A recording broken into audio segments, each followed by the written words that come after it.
Je désire ardemment de connaître Christ et la puissance de sa résurrection, et la communion à ses souffrances, et même de mourir comme il est mort. Philippiens 3,10.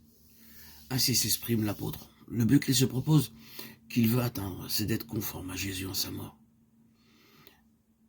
Et Charles Fox, un apôtre du 19e siècle, écrit « Lorsque nous sommes affranchis, c'est-à-dire libérés du joug du péché, c'est pour nous donner à Christ et nous placer sous son joug à lui. » C'est pour n'avoir pas compris dans l'expérience ce que dit l'apôtre dans ce passage de l'épître aux Philippiens que des chrétiens lui ont donné une importance hors de proportion. Or, dans sa sagesse, Dieu a donné la croix de Christ comme pivot ou vérité centrale pour maintenir les divers aspects de la vérité dans l'équilibre, chacun avec sa valeur propre. C'est là ce que souligna M. Fox lorsqu'il écrivit La croix du calvaire et le sommet des Saintes Écritures.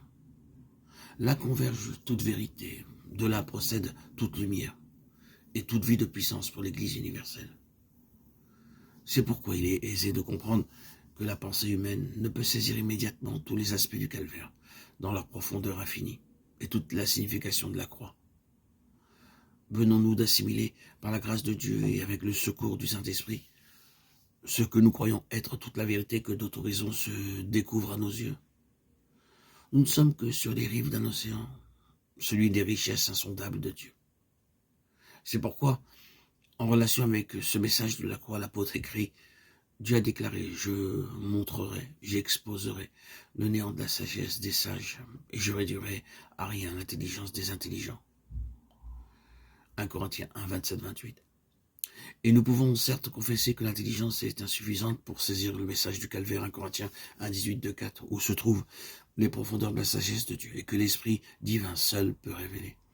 Ce message est plein de paradoxes, nous les comprenons progressivement en avançant dans la vie chrétienne. Il a son côté objectif, l'œuvre accomplie par le Christ en sa mort sur la croix, œuvre complète, parfaite, en faveur de tous ceux qui croient, et son côté subjectif ou expérimental pour celui qui le vit. En parlant de la croix, il est donc nécessaire de stipuler si nous plaçons au point de vue objectif ou subjectif pour ne pas être incompris. Il faut que le Saint-Esprit lui-même inspire ce message sacré, celui du Dieu qui s'est fait homme. Car la croix n'est pas un thème favori des sages de ce monde, ni même dans l'Église chrétienne. Les seuls mots de la croix et du sang semblent être des pierres d'achoppement pour l'intellectuel et le sage selon le monde, comme au jour de l'apôtre Paul. Le Saint-Esprit veille aussi sur la réception et l'assimilation de ce message parmi les croyants. Il faut bien qu'il en soit ainsi pour que se réalise le désir de Christ concernant son Église, puisque toute radiation de vie et de puissance pour l'Église viennent de la croix du calvaire. Il est facile de comprendre la nécessité d'une connaissance croissante du sacrifice du Seigneur, avec le secours du Saint-Esprit.